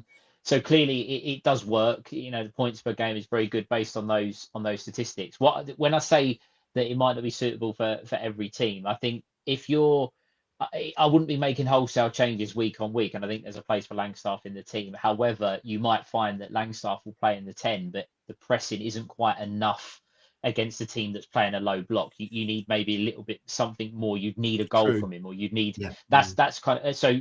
Langstaff might start, but you might not see the best of him in those type of games. You see the best of him when he's hurrying those kind of luxury players that think they've got all the time in the world. That's like when you keep see the ball better. around the back. Yeah. Whereas Blackburn, and no disrespect to Blackburn, they might play fantastic football. They might come to the Den and be brilliant, but they're at towards the bottom of the league. We're getting towards the crunch time where teams like that will go away from home and be happy with a point. You might want just a little bit more, and you might see a change with perhaps Ivanovic and Coburn and being a little bit more of a threat. That's kind of where I was getting at, not changing the team. I get that, but I think, look, he will make changes and shake it up a bit at points, but win the game first, or get on top in the game, and then maybe change it a little bit. Is probably my thinking. Continuity of team and form, etc., etc. Look, I'm a great Barry Bannon fan. I think I would love him to be starting, and I would have started him Brum and possibly Preston other than the pitch. But I'm looking at it in a minute and thinking, well, it's working. Why would you change it? You know, although I'd be bringing him on, definitely. Nice one. Cheers for that, guys. Right, we've got to move on. We've got a couple of players to get through. We're running out of time. So next on the list is Camille Negley-Bex. What did you make of his performance? He's been working his socks off, hasn't he? And I do love the fact that he's been playing on that left-hand side, but does come inside and link play quite well, and still grafts quite hard out of possession, doesn't he? Yeah, no, I think another player that he hasn't backed down and gone and laid down and said, okay, I'm not going to make it. He has continued to really push and show what he can do. I think a lot of us, again, at the beginning of the season, we wrote him off and thought, what have we bought into? What have they paid all this money for? But he's just improved. Sorry to interrupt you as there was one of the Chat with Chaps panelists, I can't remember if it was Angela, who said there was a turning point where he felt that there was a game at home. I can't remember who it was against now, where he got substituted, and the It was Mill that fans night actually game, wasn't booed it? him. Yeah, it was an evening kickoff. They actually booed him when he went off, and you see him as he's going off the pitch. He was looking around at the fans, almost like a little bit in shock. Yeah. And ever since then, it's like he's knuckled down, and he just come back as a different player. Yeah, he has. Yeah. And I think that's it. He has really proved that he's worthy of that position. And I've actually really enjoyed him, like you said, over on the left. I think that's really suited him, and being able to link up with the likes of Zach Sturge. And again, but then he is able to adapt and then move into the positions that he's played and come inside. And I just think that his work rate at the minute has just been phenomenal. I think week in, week out, he's always being called to potentially be that man of the match because he has really put in. And I think people, yes, he makes the mistakes, but we're not now concentrating on them mistakes like we were before. We are kind of looking at the chances he's making. Do you know, I'm really happy with how he's becoming. And actually, I'm really excited to see how much further as a player he's going to develop and what more we're going to get out of him, because I think actually Alex Neil has really brought out the best in him recently. So yeah, I'm really happy with the performances that he's given. Nice one. Cheers, that Bex. And then Disco, come to yourself next on Camille Nedley. You've been impressed with him last couple of games and his performance against Preston. Yeah, look, a bit like Langstaff, to be honest. He's changed my opinion. I really liked him originally. And I'd gone off him a bit. I thought, no, he's just not at it. And even when all you guys were saying, since that incident you were talking about that Angelo mentioned, I didn't see it. And all I saw was mistakes and a lot of running. But he always seemed to be sort of off balance, trying to get the ball back and missing chances, missing passes. I didn't believe the hype. I've got to say, these last few games, I'm starting to believe the hype. And the guy is definitely adding quality to his obvious work rate. You know, Alex Neil has gone on record as saying it, hasn't he? That he does, you know, he runs the most, puts the most effort in, etc., which is brilliant. But he has got quality. He has put some put a couple of crosses in on Saturday. One of them, I'm not sure if it was the goal or the header that hit the post, but it was one of them. He put a beautiful cross into the box. The only thing, look, he's got to add goals. Missed an absolute sitter against Birmingham. Should have scored. Should have just slotted that in the corner. Disappointing. And I'm still not sure. Saturday, for me, right in front of us, it looked like a shot to me, which was terrible to miss that chance. You then was it a shot or was it a pass? It's hard to work out. Yeah. You then think, was it a pass? You know, and you watch it and you think, was it a pass? It was like a side foot, wasn't it? It wasn't. He didn't go through his laces, did he? And Angela made a good point about obviously plugging his show again. But Angela made a very good point: is if he had the confidence and the composure, perhaps he could have just held that ball or dropped the shoulder, let the goalkeeper slide back to himself, and then just tap into an empty net, pretty much, couldn't he? You know? Yeah, absolutely. That night, look, and it's great for us to sit here and say, just stop and turn them slot into an empty net. You could probably do that, Joe, but not. I'll just hit it first time with my weaker foot, wouldn't I? Left foot, boom, straight in. But look, a man of his quality should have been scored. That was put on a plate for him by Casper. Yeah. Great ball, and right in front of us, it looked like he was going to score. I'm not sure. Was it a shot? Was it a cross? I think it was a shot. If I had to go, it was a shot. So it was a poor shot. Because had he slotted it in properly for Coburn, it's an open goal, bang, in. But the guy is really starting to impress me. And again, an integral part of this team, it's proving to be. And he is clearly a favourite of Alex Neil's. He's not going anywhere in the near future. I bet he's one of the first names on the sheet for Alex. And nice to see him, as you say, Bex, playing that good role on the left, where he seems a bit of an enigma. Where do you be playing? You know, I'm not sure about. Thinking like he should be a 10, but doesn't seem to do it in a 10. Seems to play better deeper. But that left, now with Sturge behind him, maybe that bit of solidity behind him versus Doherty suits his game. But look, he's playing well, and let's hope he has a great game on Saturday. Can I just ask as well, you know, you were saying about the shot that he had. Is this the one that was on half-time that the goalie saved? Because... Didn't the one? Yeah, the one when Coburn was coming in. Was running in. Coburn was running in, and it's like a cross flashes past the post. It's like a cross shot he had with his his right foot was stunning. And Yeah, the because I was going to keeper say made that an one, outstanding save. the keeper on Yeah, half that one. time, that was Yeah. like a phenomenal shot that he had. Like I was With gutted his for him weaker foot as before he well. got Yeah. it. And give credit to the goalie for actually getting his Superb. hand to it. Amazing But save. that shot, That was I going think in, that wasn't it? got in. That Yeah. was going in. That was a Yeah. fantastic. So yeah, sorry, Yeah. I was just trying to. No, think no, that you look. Yeah. That shows again. Look, a couple of great chances that he had or created. Yeah. He's an integral part of this team Yeah. right now, which is great. 100%. Stato, coming to yourself, mate, with regards to Camille Negley. What do you make of his recent performances? I think someone's just put in the chat there that his work rate has helped him massively. Yeah. Sort of win over the fans. Similar to Macaulay Langstaff in a similar way, that if people were accusing Negley of being lazy, and Yeah. I don't think he was ever lazy. I think confidence as well.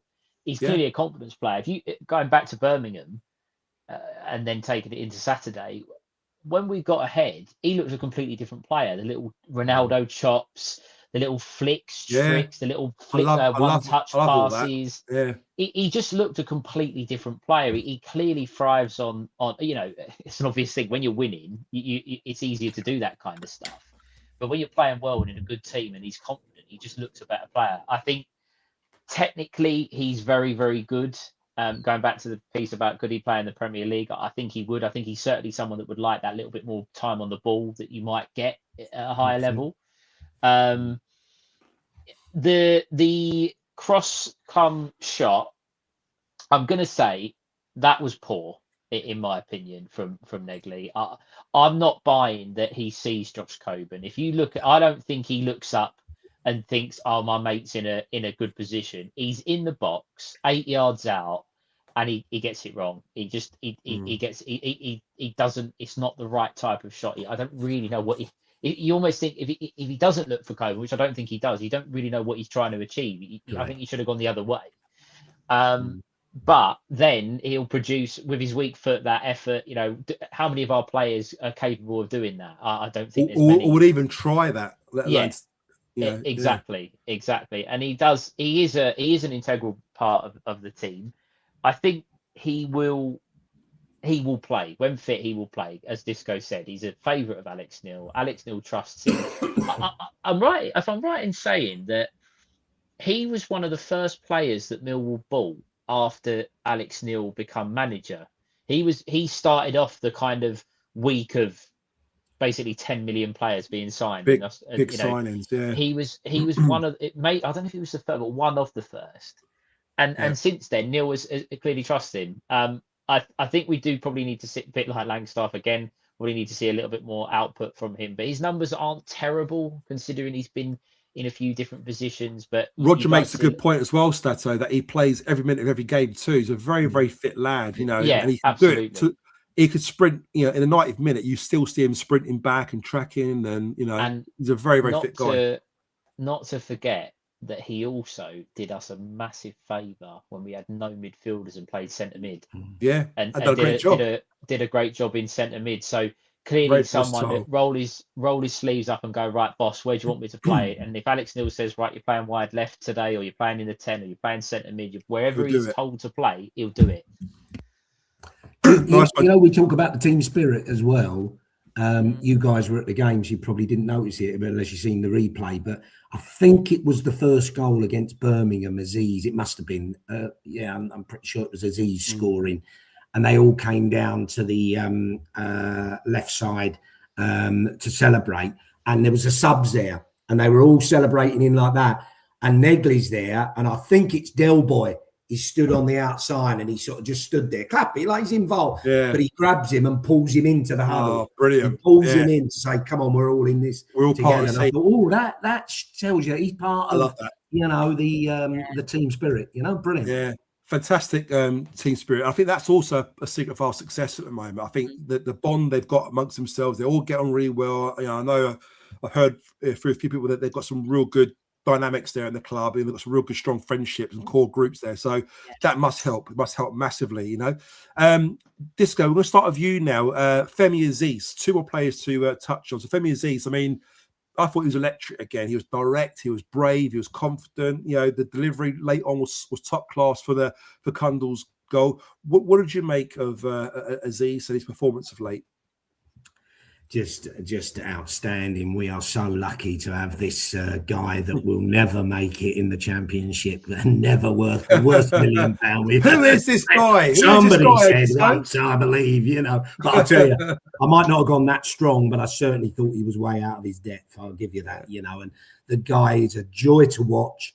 Listen, his quality is beyond question. He can go left, he can go right, he can use his right foot, he can use his left foot, cut in, cut out, and crossing outstanding. Not great corners. I think the corners on Saturday wasn't beating the first man most times, so a bit disappointing. I quite like him in the box though, Disco. I think he's really good with his heading. He's very good at jumping, and yeah. I'm glad you said that, Joe. My mate Jeff, Jeff, friend of the show, turned to me on Saturday and said, he's bloody good in the air as well, isn't he, Femi? And he is. He's quite a big. What is he? 5'10", 5'11". He's not tall. Like he's not very tall. He's not short, is he? No, but he's got a great leap on him, isn't he? He's got a good leap. He's good in the air, strong in the air. Timing, puts a tackle in. His work rate. We talk about Negley's work rate. Bloody hell, he's back, helping out. There was a moment after the game, I was watching it on TV at the time, and there was a moment when I think, who did he turn to look at? I think he looked at Kramer when they were all celebrating at the end and chatting and all that. And his words, so he can lip read it, he just went up to me, laughed. He went, "I'm fucked." That's what he said to Kramer. You can see it clearly. He's like laughing. And he went, "I'm fucked." Actually, he said, but laughing. So you can tell that he just literally left every ounce of energy on that pitch, didn't he? We are so lucky to have him right now, and please God, wrap him up in cotton wool and play for the rest of the season. He's a joy to watch. It's a long time since I've sort of said that about watching a player of ours. There's players that put effort in and look, put Millwall player and what have you. He is something special. And look, I'm sorry to say it, but should it not happen for us, he's going for, with our blessing, he's going 20 million plus, easy. They will absolutely be queuing at the door. Honourable mention there as well to James Berylson as well. For not accepting the offer from Ipswich 100%. And holding out for him. He could have done that very easily and cashed in on him, but no, that's fantastic. There and old Millwall would have, I tell you, old Millwall would have definitely done they would have let it go a long time ago. Absolutely. Cheers, Disco. Stato, coming to yourself, mate. Femi Aziz.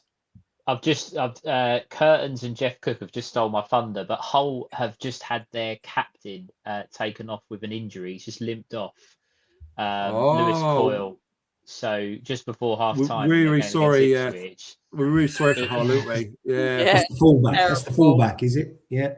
I think so. So, and again, it's a quick turnaround for them. Obviously, early game Saturday. So if their captain's gone off, it could be a little bit of an advantage for us. And as Solo Builders, but it's still 0-0. So I've been kind of keeping an eye on it. I think Ipswich is starting to become the better team. But anyway, that's by the by. And also, the fact that they're down to 10 players now as well. They're going to be extra hard. No, sorry, they're not. They're not down to 10. But he's gone off injured, Joe. Sorry. I thought he's been sent off. He's actually got injured, is he? No, he's gone off injured. He's gone off injured. Just before half time. So usually they try and get it to half time, but he's clearly not fit enough to do that. But anyway, back to Femi. I'll tell you what, right? There's one person or two people on Saturday that will be bloody pleased that Femi Aziz won't be playing there again this season. Is the two left backs that Preston deployed in the afternoon, because he absolutely destroyed them. he just absolutely ruined them. Ruined them. Especially, do you see his face, Stato, when he put that ball in for Cundall? Cundall scored. Do you see the body language of Hughes? It's always he just what turned away. He's like, he actually got turned inside out, didn't he? He couldn't stop it. He couldn't stop the cross, and then boom, goal 2-0. And they all looked at him, didn't they, his teammates? He is just absolutely phenomenal. There's sometimes, and we've got friends of the show, Gordon Hill. I've never saw him play, but I listen to my dad and him on the show. Great player, Disco. Old Merlin. Oh yes, top notch. Honestly, he was top notch. But he's the sort of player, right? I would imagine that, like Aziz, when they get the ball, you get off your seat. You're on the edge of your seat. You're thinking he's going to do something. You do something with it. He's just every single time. And when you talk about the corners, his corners were absolutely shocking. By the way, they were absolutely. He is human. But you just the reason why it's so disappointing is because you know how good he is. We haven't even mentioned the goal really against Birmingham, which is up there for goal of the season. Absolutely brilliant. There's a free kick that led to the second one again. Right foot, left foot. I went in on him, in that cup game against Orient, and lots of people did. And it's not that there's. I think as I think it was Bex who said, we're Millwall fans, we're always moaning about something. There's always something that we can kick off about. And how wrong was most of us. And again, Neil Harris wanted Aziz. By the way, he wanted him. He was desperate to get that over the line. Reading didn't even have someone to sign the deal. We had to wait for them to appoint a managing director or whatever to sign the deal because it was just that's all it needed. Wow. I look at it and go, we've got. It's very rare that you look at our players and everybody in the league is going, I want him in our team. Every single player, even the teams at the top. Coventry fans were complimentary of him when we played, and every single team want one of our players. That's how good he is. That's all. That's really all you can say. I mean, just phenomenal, absolutely phenomenal. One thing I would say, Stato, when you say how wrong were we for that Orient game, and look, we have a bit of fun about it now, but let's be honest, he was bloody shocking, and he looked out of his depth. He just looked out of his depth, didn't he? So amazing turnaround. I'll tell you what, if for any of the listeners, the sad sods like me, because I did go back and look at it a little while ago, go on YouTube and have a look at that game and watch at Orient's goal and watch what Aziz did in the build-up to Orient's goal. And then think about from that point to where we are now. And it's just chalk and cheese, is it? Yeah, absolutely. You just if you get a minute, have a look at it and I think without giving too much away, he kind of gives. I think he gets pickpocketed and he tried trick or something. Yeah, little trick and doesn't bother to track back. Now he's up and down. He puts in a tackle like Disco said. He's good in the air. He doesn't bottle those headers. He goes in. He won't shirk away from it. Sometimes you kind of think, "No, we're winning, Femi. Like, come off now. Like, stop," sort of thing. But no, you can't. Yeah. Honestly, give him the Ballon d'Or. Give him whatever he wants. Get to him now. And sorry, Joe, just on that, because I'm going to lead back into something. Look at, I feel he's developed as a championship player from that point, probably mentally, physically, an ability, technically, everything. Yeah. And that's why when there are some smirks at who I have just said might make the Premiership team, should we get there, I'm expecting that of a lot of those players. They would have to go to another level, but it's not beyond them to be able to do that because that's what happens. You have to step up, don't you? I know some can't necessarily, but I think they have to. And that leads me to, Joe, I think, I'm not sure we went round and got from these guys and yourself. The way for Bex on Femi, aren't we? Yes. Yeah, I'm saying when we get to that, Yeah. I think you've all said it all, to be honest with you. Is it a copy and paste job, is it? No. He is fabulous. I've had moments where he has frustrated me, where I'm like, oh, come on, pass the ball, like rather than try and take it and try and have that moment.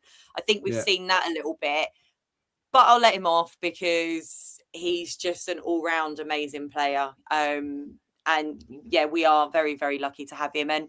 And again, he's had a real journey with us, and we've been able to see him improve and come to the player that he is now. And if we keep him at the end of the season, fantastic. If we don't, then thank you very much for all the good times you've given us. I'm not going to add. You've literally said everything that needs to be said about him, and I'm sure everyone's probably in agreement that we are very, very lucky to have Femi. And he's given us some good times this season. So thank you, Femi. Cheers, Bex. Stato, that leaves us with Josh Coburn. I mean, I don't know about you. For me, he looked battered and bruised when he came off. You see his socks were ripped. There was like blood on his thighs, his leg, and cuts everywhere. I mean, he really does put a shift in, doesn't he? He's aggressive. He's front-footed. He makes it horrible for defenders. He played a massive part in these 2 wins. What did you make of his performance?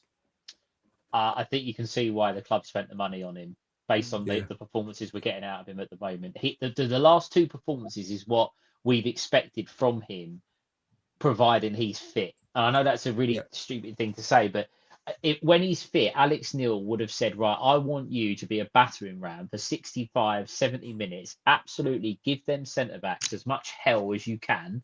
You're not going to get... And I think sometimes he gets a little bit frustrated that he doesn't get all the decisions.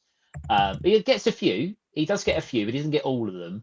But he absolutely bullies the defenders. And when you play up front on your own, someone said this on the live maybe a couple of weeks ago.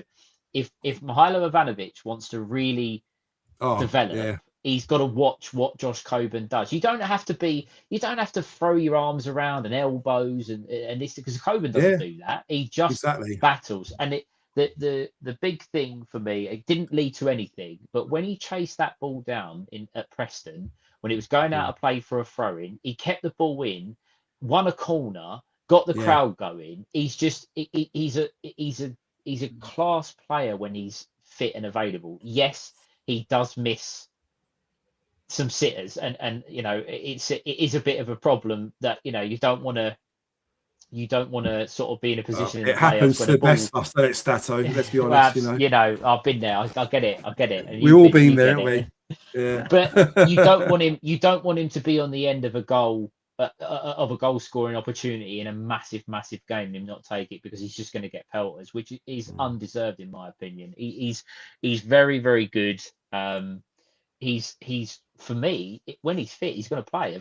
He's going to keep Ivanovic out of the team, and I think that says a lot for, in the summer we were talking about turning down 20 million for Mihailo, and now we're talking and saying, well, in my opinion, and I don't know what the listeners and you guys think, but I don't think you can drop Josh. I really don't. He's got to play in especially in those games like Saturday where you need someone to hold the ball up and get you a free kick and get you up the pitch.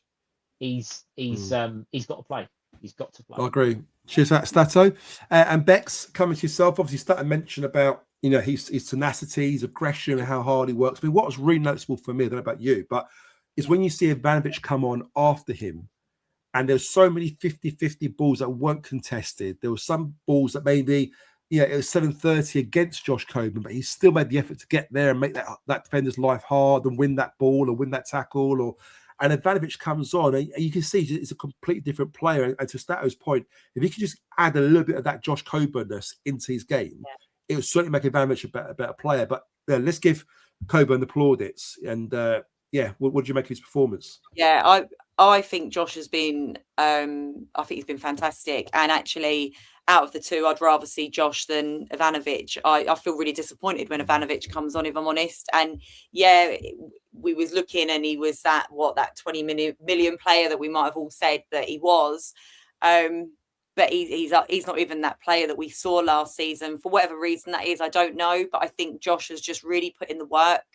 And like all the players, again, they're fighting for their position. They're fighting for their space. So, I think if I had that choice, I would go Josh Coburn every day. And I think when we had Ivanovic on the other day, I was a little bit disappointed that he come on, to be honest with you. But I think it's just because Josh has really proved himself, and he is getting stuck in.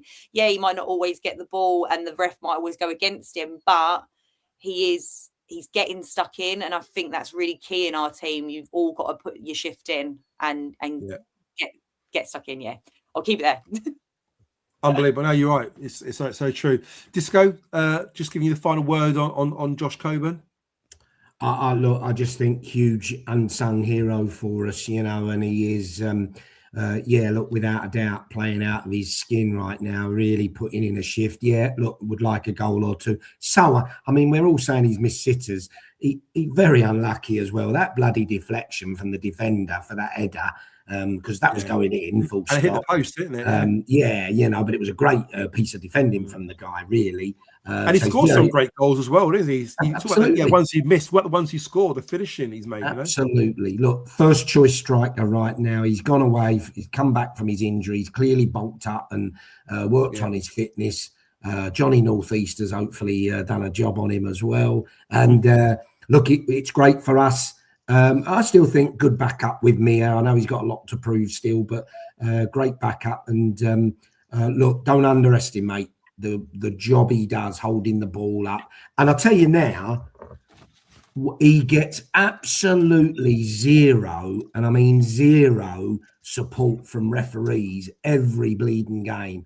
He gets pulled, tugged, kicked, bitten, shoved in the back, left, right, and centre, and gets very, very little for his efforts. It's unbelievable. And you watch it and you think, how has he not got something there? And then he does one little tug of their shirt or something, and he gives it the other way. And it's been several refs now. Whether he's that type who, because he looks like a nice guy, you know, that they allow themselves to make biased decisions, I don't know. But with very little support from refs, he still does a magnificent job for us. Yeah, first choice striker, 100%. Cheers, that Disco. Very, very quickly, guys. Millwall under-21s drew 1-1 today with Cardiff. You may notice that Will Smallbone played the first 45 minutes, come through that till half-time, done really well. Also, certain Zach Lovelace started and got the equaliser in the 1-1 draw. So it was brilliant to see both players involved. And, it's just seeing them back on the pitch after all their setbacks. I guess this is we've got to give a massive well done to the club and recognise an area that they've strengthened. Obviously, they brought in Johnny Northeast, as Disco said there, as a head of performance, and he oversees sports science and physios and helps with all their recovery and all of that. A massive thanks to the club for recognising that area that they did strengthening, that skill set that Johnny Northeast brings in from the Premiership and obviously working with England as well. It's just tremendous to see, and including the medical team and the physio team. Since Christmas, we've had so many players come back now. You look at our squad at the moment; it's looking so good. The competition on the bench is so strong as well. I think we've kind of got it right. Wouldn't you agree, guys? I mean, it does seem that it's taken a long time, but we're kind of there now. You can see what a difference it makes to our squad to have a fully strength squad available and to pick from as well. Anyone want to go first on that one? Look quickly. Look, again, we've talked all night about strength in depth. It just gives us that. Look, Smallbone is very exciting, isn't he? I mean, he was a quality player. I'd sort of written him off. I liked him when he both did the 10, the infamous 10 that we have. But look, does he get straight in a team? No, which is great, but to get him fit and have him as an option, because we're going to get some knocks and suspensions along the way yet, I've doubt. Sorry to be realist, but that's the reality. So the more strength in depth we have, the better. It's great to see. And look, I'm in the camp of Lovelace, Benicio Baker, all those players. What's his name? Made a comeback, didn't he? The midfielder. What's the young midfielder? Went away on Lamptey. Traffic Lamptey. Lamptey, but the other lad. Alfie Massey. Alfie Massey, yeah. He came back today as well, didn't he? That's right. He was involved. I think Lamptey was involved. Bankroll Williams was involved. I like that Massey. I like the look of him. Yeah. So, look, it is so exciting. Look, not all of those are going to get a first team chance, if any of them. Probably Smallbone, definitely, maybe Lovelace. And obviously RBW was on the starting lineup as well. Listen, what strength in depth. I mean, Jesus Christ, Alex is going to have a real job on his hands. But it can only be a good thing to have a run in with the strongest possible squad, not just team, so it's really exciting times. Very much so. Guys, we need to fly through to the next bit, unless you've got something to add to that, Stato or Bex. We can move forward, is that right? Go for it. Mm-hmm. Yeah, cool. Ticket plug. You might have got an email come through today, so I just want to say a quick one that season tickets are on sale now. To renew season ticket, the early bird saver window is open, so if you want to renew your ticket, you can do that now. You can buy them early. I think the cut-off is like the 1st or 2nd of May, so you get in there now for a discount. So make sure you do that. You never know, we could be in the Premiership next season, and we're getting for good prices. I'm sure they'll go up if we do get promoted next season. So make sure you get in there early doors. Looking ahead, this Saturday we've got Hull City away. Massive 6 points this one, isn't it, Bex? You think about the time frames of this and the fact that they're, I think, a game in hand over us at the moment. They could go above us if they beat us as well tonight. So it's an important 6 point of this one for us, isn't it? Oh, definitely, it is an important one. And And I think, like all these games at the minute, we just don't really know what's going to happen with them. All I can hope is that we go into that game like we have with the last 2 games and try and take them points, and they put in the passion and the drive that they've had in it. I just think it's so unpredictable at the minute in the Championship. 1 minute players, the teams are winning, and the next they're not. So I think, like any of them, it's really hard to predict what's going to happen. But I do hope that we'll go in, get them points, and do like a smash and grab and leave. Yeah. So, What's your score? What's your score prediction? score prediction. I'm going to say 2-1 us. I think we're going to go with the same team as well. Same team, I reckon. Goal scorers. Goal scorers. Oh, goal scorers. I'm going to say Josh Coburn and Femi. Nice two to pick there. Guys in the chat, put your score prediction for this Saturday against Hull, and who's going to score the goals as well. Disco, coming to yourself next, mate. I mean, do we see Coburn lead the line again? Do we see any changes? And what's your thoughts on Saturday's game? I would imagine actually an unchanged team, but it wouldn't surprise me if there is the odd little change as well. Look, don't want to be a doom monger. I don't know if anybody noticed. Lenny did get a bit of a knock. I think he came off, didn't he? I think he got a bit of a knock. So it depends how bad that is. But other than that, it didn't look like anybody got really badly hurt. Although, again, Coburn got kicked from pillar to post as well, as I say. But I'd expect an unchanged team. Look, tough assignment. Stato will probably know better than me, and I'll leave it to him. But I get the feeling Hull are a better away team than a home team. As they had a good away record, didn't they? Yeah. Certainly, well, they've got the best, haven't they? I think. Yeah.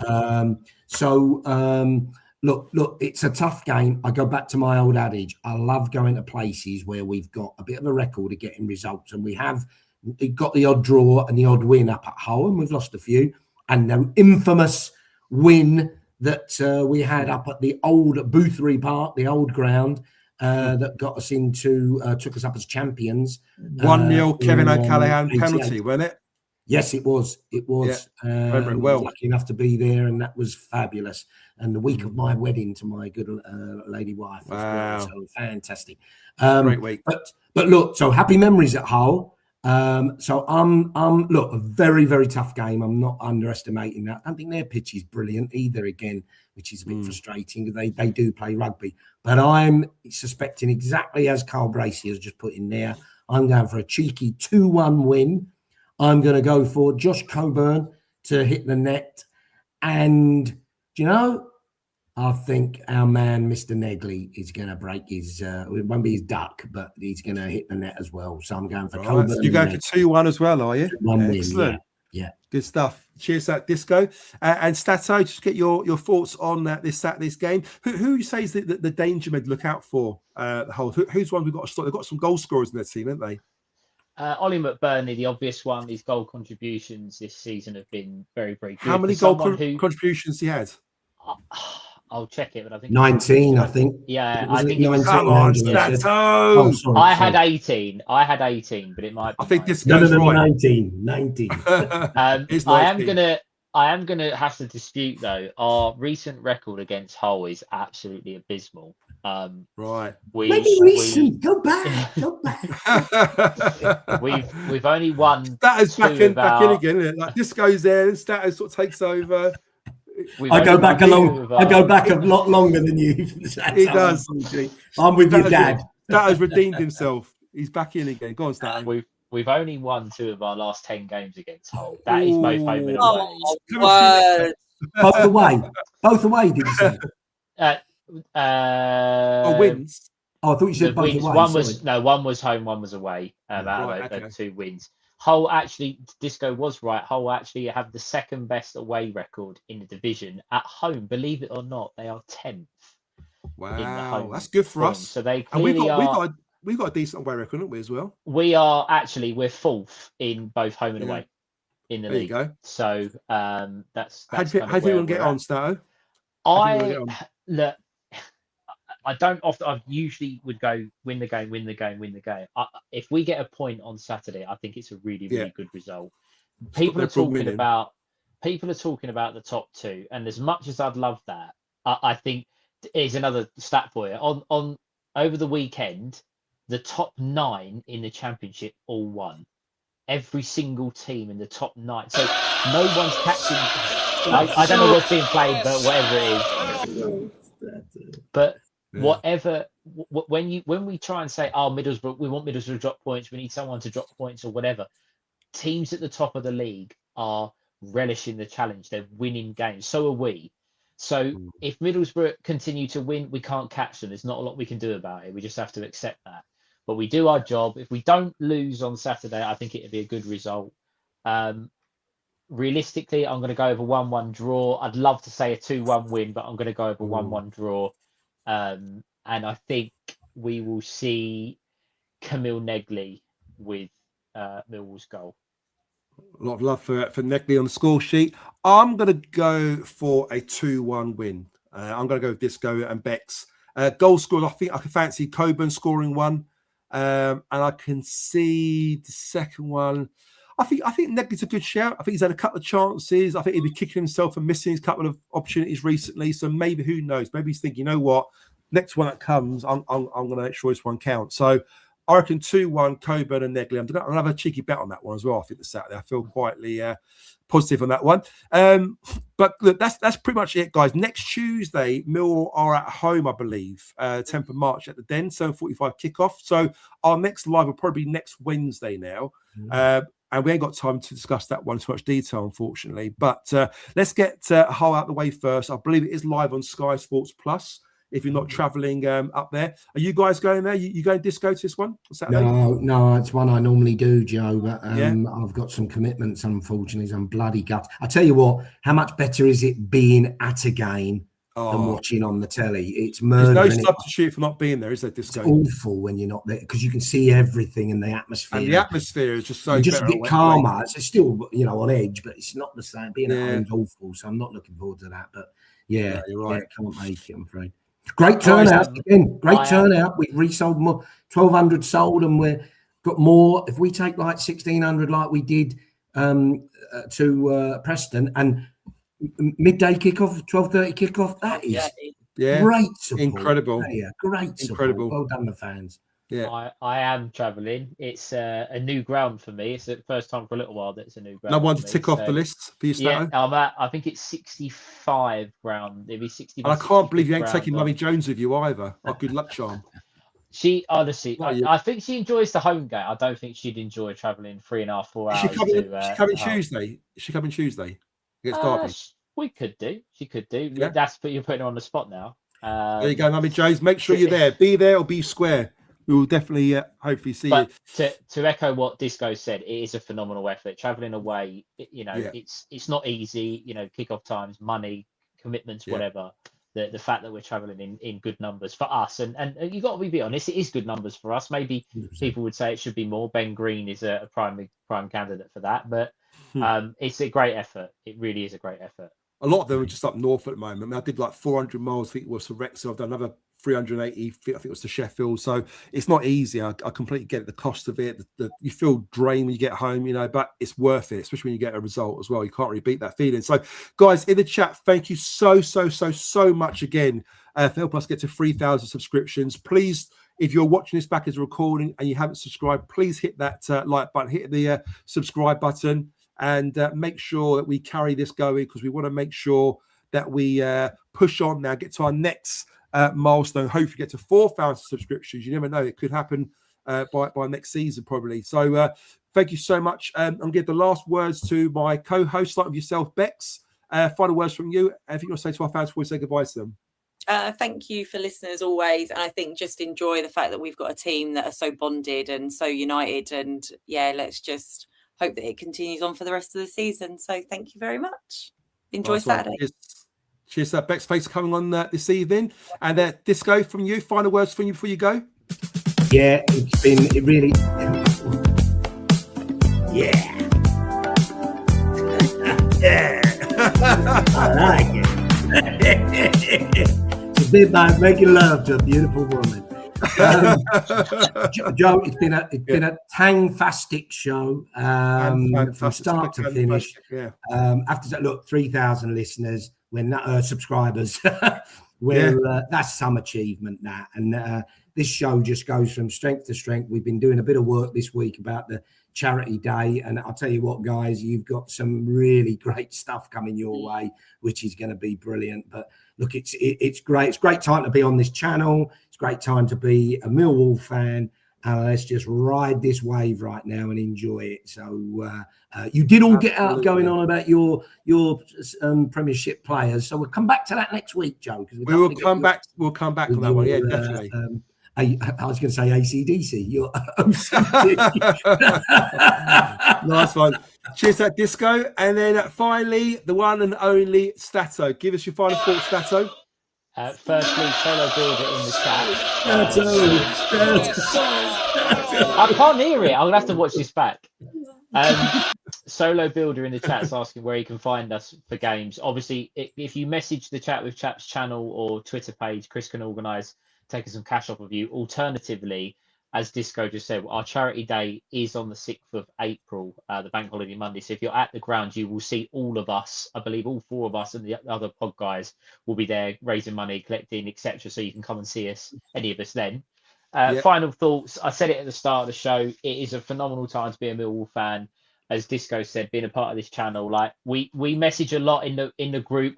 We can't wait for the next game. We all get on. We're all buzzing. It's just, you know, we found a community and a bunch of people that love Millwall as much as we do, and it's a brilliant thing to be a part of. I appreciate all the support I've had with my fundraising and obviously the fundraising for the channel overall has been absolutely brilliant. And I just hope that if you're there on Saturday, come and say hello. I just hope that if, as I say, you know, bad results might come along, but this team are giving us something to really be proud of.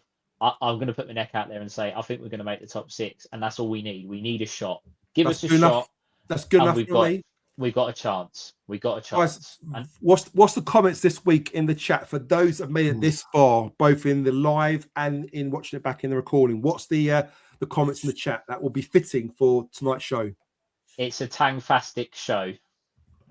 Tang fantastic. Is that right? Tang-fastic. Tang-fastic.